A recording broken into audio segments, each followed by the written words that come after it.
सीताराम सरकार की जय। गुरुदेव भगवान की जय। सभी दर्शकों को कोटि कोटि प्रणाम। आप लोगों से आग्रह है इस चैनल को आप बराबर सब्सक्राइब करते रहिए। इससे हम आप तक पहुंचने में हमको सुविधा हो जाएगी। श्री राम जय राम, जय जय राम। श्री राम जय राम, जय जय राम। नारायण नारायण हरि हरि, भजमन नारायण नारायण हरि हरि। श्रीमन नारायण नारायण हरि हरि, श्रीमन नारायण नारायण हरि हरि। हे गोविंद राख शरण अब तो जीवन हारे। हे गोविंद राख शरण अब तो जीवन हारे। हे गोविंद राख शरण अब तो जीवन हारे। हे गोविंद राख शरण अब तो जीवन हारे। हार गुणनंदन प्राण प्रीते, तुम बिन जियत बहुत दिन बीते। हार गुणनंदन प्राण प्रीते, तुम बिन जियत बहुत दिन बीते। नीलांबुज श्यामल कोमलांगम, सीता संवारोपित वाम भागम। पाणौ महासायक चारु चापम, त्वमाहि रामं रघुवंशनाथम। कृष्णाय वासुदेवाय हरये परमात्मने, प्रणत क्लेश नाशाय गोविंदाय नमो नमः। कृष्णाय वासुदेवाय हरये परमात्मने, प्रणत क्लेश नाशाय गोविंदाय नमो नमः। हे प्रभु, यहाँ पर विराजमान होइए माँ सीता के साथ में। श्री राम जय राम, जय जय राम। आज हम श्रीमद् भागवत में परीक्षित के जन्म के विषय में बात करेंगे। अब यहीं से श्रीमद् भागवत का शुभारंभ हो रहा है। परीक्षित की कहानी ऐसी है कि आप लोगों ने पहले सुना कि महाभारत हो गया। महाभारत में कौरव का भी सब सत्यानाश हो गया और पांडव का भी सब समाप्त हो गया। कैसे? ऐसे कि पांडव में कोई बचा ही नहीं था। वो तो भगवान की कृपा हुई कि राजा परीक्षित को गर्भ में उतरा के जा करके भगवान ने बचाया, अंगूठे भर का हो करके, और भगवान ने उनको बचाया। भगवान कृष्ण ने उनको बचाया कैसे भी करके, और कुंती को आशीर्वाद दे करके भगवान जाने लगे, लेकिन पांडवों ने उनको रोक लिया। कुंती माता का बहुत बड़ा प्रसंग है। जैसे यहाँ पर कुंती माता का प्रसंग है, वैसे ही आगे आप देखेंगे कपिल भगवान का और उनकी माता का प्रसंग है। बहुत अच्छा प्रसंग है, बहुत ही अच्छा प्रसंग है। आपको बताऊं, इतना अच्छा है कि बहुत ही अच्छा है। और उसमें माता ने कपिल भगवान से अपने उद्धार के लिए बहुत सारी चीजें पूछी हैं और उनको ही गुरु मान ली है। तो इसीलिए हम हमेशा कहते हैं कि हमेशा आप भगवान के शरण में जो है, ज़्यादा से ज़्यादा आप अगर भगवान के शरण में होते हैं। सुखदेव जी देखिए, राधा मैया को अपना गुरु मान लिए, राधा माता का। इसीलिए आप देखिए श्रीमद् भागवत पुराण में कहीं भी राधा का जिक्र नहीं है। बहुत सारे लोग पूछते भी हैं, मन में भाव आ जाए या ना आ जाए, संतों के चरण में 68 करोड़ देवता हमेशा निवास करते हैं, लेकिन फिर भी उन्होंने राधा मैया का शरण लिया। राधा मैया का शरण लेकर के कहा गया है, राधा उपनिषद पुराण में राधा का व्याख्यान आया है, बहुत बृहद है, उतना हम नहीं कह पाएंगे, समय का भाव है। लेकिन उस उपनिषद में बताया गया है कि भगवान में राधा का नाम नहीं है। श्रीमद् भागवत में सुखदेव बोले, अपने गुरु का नाम कैसे लूं, जब उनका नाम लेता हूं तो अश्रुधारा के प्रवाह जब होती है तो अश्रुधारा रुकती ही नहीं है। तो जब रुकती ही नहीं है, कई बार हमने प्रयास किया लेकिन नहीं हो पाया, इसके लिए उनका नाम हमने इसमें नहीं डाला। भगवान के पूर्ण रूप का दर्शन ब्रह्म महादेव देखना और सभी देवता का कहने पर भी, मुनि के कहने पर भी, विष्णुवे विष्णुवे नित्य प्रकाश में प्रकाश से निकला। सभी देवता, सभी मुनि, सभी गण, सभी लोगों के देखते देखते ही राधा मैया विष्णुवे विष्णुवे के प्रकाश से ही प्रकाशित हो गई।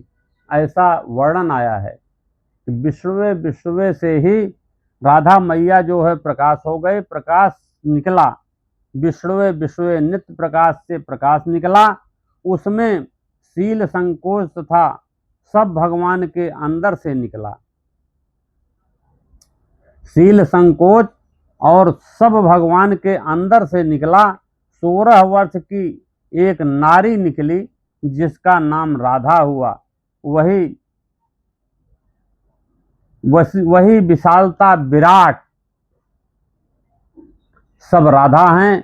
परा अपरा राज राजेश्वरी वही सब राधा हैं। सुखदेव जी कहते हैं कि उनका नाम हम कैसे लें, उनका नाम लेने में इसीलिए आप लोगों से कहता हूँ कि हमेशा भगवान का नाम लेते रहिए, उनके शरण में रहिए। और उनसे ही सुखदेव जी ने दीक्षा ले ली। नाम लेने की समाप्ति से में चले जाते हैं। वो हमेशा आश्रय भगवान का ही अंदर अंदर बात करते हैं। शरणागति से स्मृति होती है, तब भगवत प्राप्ति होती है। शरणागति के बारे में एक आध बार और हमने चर्चा किया था। इन्होंने भी राधा में शरणागति लगाई। वैसे ही आपको भी हम हमेशा कहते हैं कि अपने इष्ट देव में शरणागति लगाइए, उनको ही बोल दीजिए कि सब आपका है, सब कुछ आपके शरण में हूँ।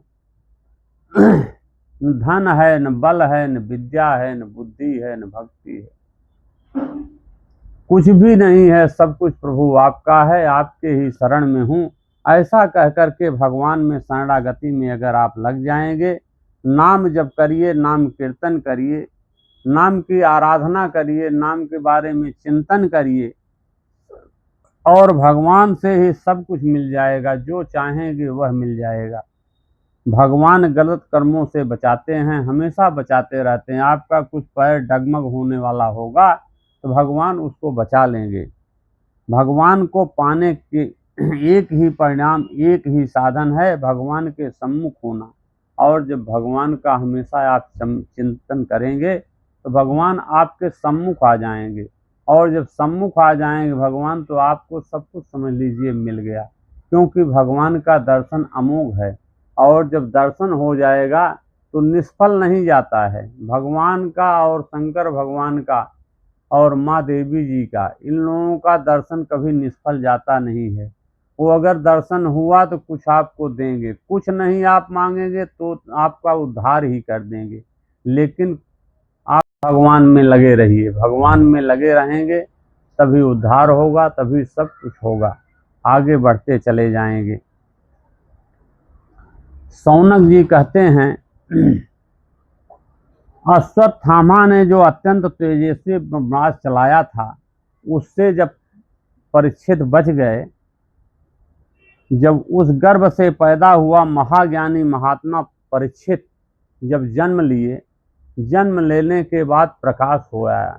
और जब प्रकाश हो आया तो सभी लोग आश्चर्यचकित हो गए, यह क्या होता है। और एक चीज़ आप लोगों को बता दूं, आपको दान करना है। अगर आपके बच्चे जन्म ले रहे हैं तो दान उसी समय शुभ माना जाता है, पूर्ण रूप से शुभ रहता है, ज़्यादा से ज़्यादा फल देने वाला रहता है, जब तक नार न कटा हो। नार न कटा हो बच्चे का, तब तक जो है आप जितना दान करना चाहें, धर्म करना चाहें, रामायण कहवाना चाहें, वो सब कराते रहिए। ज़्यादा से ज़्यादा पुण्य बच्चे को मिलेगा और आपको भी मिलेगा। इसलिए सुखदेव जी ने ज्ञानापदेश दिया था। जन्म, कर्म, मृत्यु और उसके बाद गति उन्हें प्राप्त हुई। सब कुछ जो उन्होंने दिया था भगवान ने उनको अंदर ही, गर्भ में ही वह सब मिला। आगे ब्राह्मणों ने बताया भी। यदि आप ठीक समझें तो हम लोग बड़ी श्रद्धा के साथ सुनना चाहेंगे। आप यही बताइए कि जब वो जन्म लिए तो क्या क्या उनके जीवन में मिला और ब्राह्मणों ने क्या क्या बताया। धर्मराज युधिष्ठिर अपनी प्रजा को प्रसन्न रखते हुए पिता के समान उनका पालन करने लगे। भगवान कृष्ण के चरण कमलों में सेवन से समस्त भोग निष्क्रिय हो गए थे। सौनगाद ऋषियों, उनके पास अतुल संपत्ति थी, बहुत संपत्ति थी, हो गई थी उनके पास, सब जगह बहुत सारे यज्ञ किए, बहुत सारे दान धर्म दिए, क्योंकि सभी राजाओं को तो जीत लिए थे बाद में और बहुत बड़ी यज्ञ किए थे, तो इसके लिए उनके पास धन तो अपरंपार था।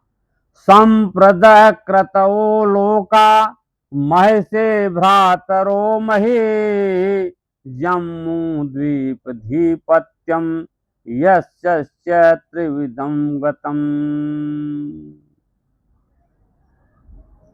वे जम्मू देश के स्वामी थे। उनकी कीर्ति जो है स्वर्ग तक फैल गई थी और सभी लोकों में उनका अधिकार प्राप्त हो गया था। और क्या हुआ था? किमते कामा सुरर स्पृहा मुकुंद मनसो दुजा अधिजर मुहुराज क्षुत्य थे स्तरे। उनके पास भोगों की ऐसी सामग्री थी जिसको देख करके देवता लोग भी लालायित हो जाते थे। इंद्र भी चाहते थे कि हमको यही मिले। भगवान के सिवा दूसरी वस्तु कहाँ किसको मिल सकती है। और दूसरी बात, इसलिए देवता जलते थे कि वहां पर भगवान भी विराजमान थे उनके साथ साथ में। भोग के साथ साथ में ऐश्वर्य भी साथ साथ में था। भगवान स्वयं वहां पर विराजमान थे।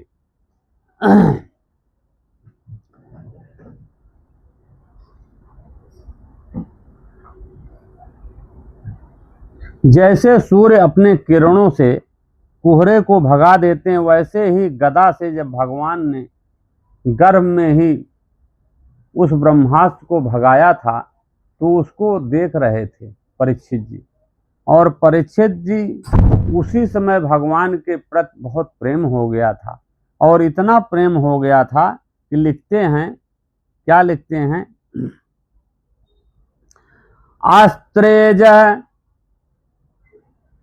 अस्त्रेज स्वगदया निहारम्यो गोपते विधर्मन्तं संतकर्मे पर्येच्छत इत्यमौ विधूयं तये आत्मा भगवन्दार्गिवो विभो विशतो दशायस्य तत्रवान दर्ते हरि।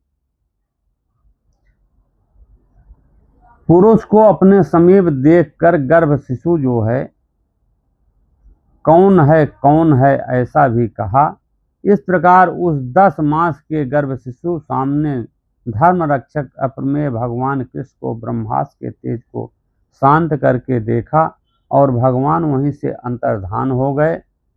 अनुकूल ग्रहों से उदय युक्त समस्त सद्गुणों से विकसित करने वाले शुभ समय में पांडु के वंशधर परीक्षित का जन्म हुआ। जन्म के समय ही वह बालक कितना तेजस्वी दिखता था, मानो स्वयं पांडु ने फिर से जन्म लिया है।